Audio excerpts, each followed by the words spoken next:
Maintenant que je travaille sur ce film à propos des croisades, une chose à laquelle je pense, c'est le costume, et vous savez, obtenir des costumes historiquement précis pour la production.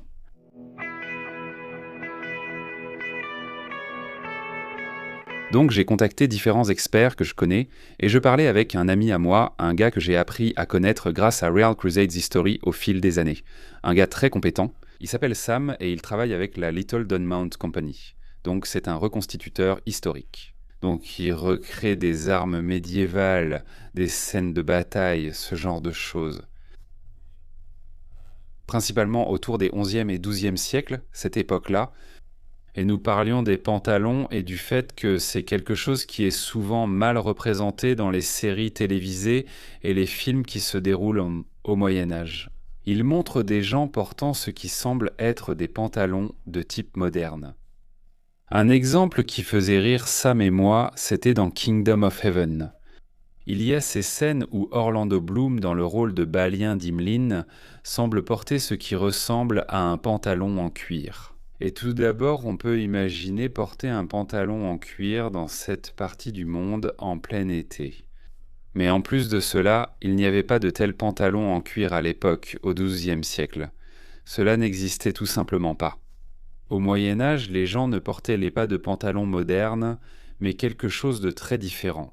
Des pantalons ou un type de vêtements similaires sont portés depuis très longtemps. En fait, ce genre de vêtements existait déjà avant le Moyen Âge.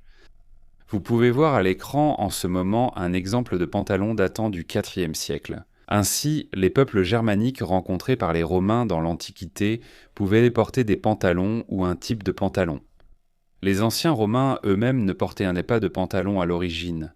En fait, ils les considéraient comme un vêtement barbare. C'était quelque chose que portaient d'après les barbares.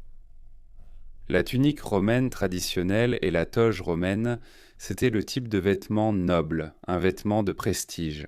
Lorsque les Romains eux-mêmes se sont installés dans des environnements plus froids, ils ont adopté ces pantalons barbares pour eux-mêmes. Quand on parle du Moyen-Âge européen, du Moyen-Âge central, des 11e au 12e siècle, la période retenue pour ce prochain film, les hommes ne portaient pas de pantalons comme nous les concevons aujourd'hui. À la place, ils portaient de plusieurs vêtements qui remplissaient en quelque sorte le rôle de pantalon. Ils portaient des chausses pour commencer. Quand on pense aux chausses aujourd'hui, on imagine souvent quelque chose qu'une femme porterait, comme des bas ou ce genre de choses. Mais les hommes au Moyen Âge, à cette époque, portaient effectivement de longues chausses. C'était un type de vêtement qui remplissait essentiellement la fonction de pantalon. On pouvait les remonter assez haut. Vous savez, pendant les 11e ou 12e siècles, elles allaient souvent au-dessus du genou. Et celles-ci étaient attachées à un autre type de vêtement appelé braie ou braie courte. Et cela servait à la fois de sous-vêtement ou, dans certains cas, surtout plus tard, de vêtements extérieurs. C'était une sorte de short, peut-être un pantalon très court et ample. On pourrait presque le comparer à cela, vous voyez. En gros, c'était un type de vêtement qui couvrait la partie de l'anatomie que, de nos jours, un caleçon ou un short de sous-vêtement couvrirait. Cette approche de l'habillement a du sens quand on pense au contexte de l'époque. Parce que les tuniques, les surcoats, les chemises, tous ces différents vêtements qui étaient portés sur le torse, ceux-ci descendaient bien en dessous de la taille, souvent, vous savez, jusqu'aux genoux. Ceux-ci couvraient très largement le bas du corps, en plus du haut du corps. Et donc les braies seraient couvertes. Et bien sûr, dans beaucoup d'œuvres d'art médiévales, lorsque vous regardez des représentations de l'époque, vous pouvez voir. Les gens pourraient trop penser que cette personne ici porte un pantalon sous sa tunique, mais en réalité, il porte des chausses. Et ensuite, elles sont attachées par un lacet à la braie, le sous-vêtement. Et bien sûr, cela a du sens parce qu'on parle d'une époque où il n'y avait pas d'élastique, vous savez, de chaussettes moulantes ou quelque chose comme ça. On ne peut pas juste tirer sur le bas pour qu'il tienne, il faut le maintenir. Le laçage et ce genre de choses, comme un lacet ou une sorte de lien, c'était courant dans les vêtements médiévaux. Les boutons n'étaient pas encore utilisés à cette époque. Donc, si vous deviez attacher une partie de vos vêtements, cela se faisait avec un lacet. Les chemises avaient un délacet, Les manches avaient un mandé-lacet, donc vous lassiez vos manches. Maintenant, cette formule de base avec les chausses puis la braie et les braies s'appliquait aussi bien aux paysans qu'à la noblesse.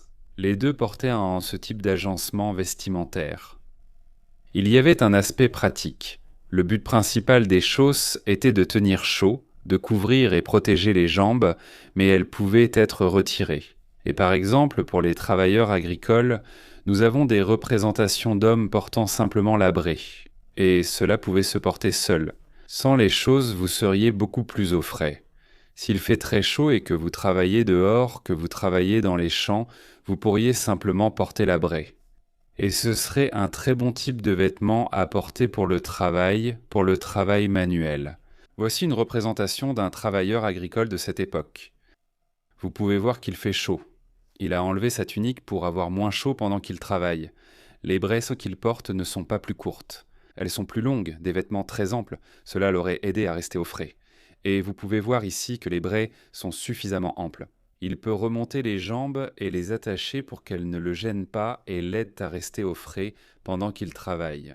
Donc les vêtements médiévaux étaient reconçus pour être fonctionnels, tout comme nos vêtements aujourd'hui. Bien sûr, la mode était une considération importante, et la mode comptait aussi pour les paysans. Donc ce type d'agencement des vêtements, cela intervenait aussi dans les tenues militaires. Donc si vous êtes un chevalier, vous ne portez pas de pantalon en cuir ou quelque chose comme ça sous votre cotte de maille. Vous portez des braies sous vos vêtements. C'est votre sous-vêtement. En dessous, vous portez vos chausses. Et puis, si vous mettez votre cotte de maille par-dessus tout ça, votre haubert, vous pouvez aussi porter des chausses de maille. C'était un autre type de pièce d'armure portée au XIe et XIIe siècle. Vous pouvez remonter ces chausses de maille. Elles s'attachent à la taille. Et ensuite, vous aurez votre cotte de maille. Votre haubert tombera par-dessus tout cela. Donc vous avez beaucoup d'armure là. Vous avez beaucoup de protection. Vous savez, la partie inférieure de votre haubert vous couvre jusqu'aux cuisses. Ceci serait probablement fendu sur le côté pour faciliter la monte. Et ensuite, vous avez vos chausses de maille. Donc cela va protéger vos jambes, vous savez, contre les coups d'une arme ou quelque chose comme ça. Alors, ce qui s'est passé avec la mode masculine au fil du temps au Moyen-Âge, c'est qu'en avançant vers la fin du Moyen-Âge et en se rapprochant de la Renaissance, le style tend vers des choses plus ajustées, des choses plus moulantes et aussi des tuniques plus courtes. Donc on montre de plus en plus la jambe. C'est là qu'on voit ces représentations où les gens pensent qu'au sens que ces hommes portent des collants. En réalité, ce qui se passe, c'est que les braies, les culottes deviennent plus courtes. Les choses deviennent plus ajustées, plus à la mode pour montrer davantage les chausses. Et avec le temps, on obtient ce genre d'apparence où les chausses montent presque jusqu'à la cuisse, et puis on a ces braies ou culottes un peu bouffantes, vous voyez, ces choses courtes qui ressemblent presque à des sortes de petits pantalons bouffants.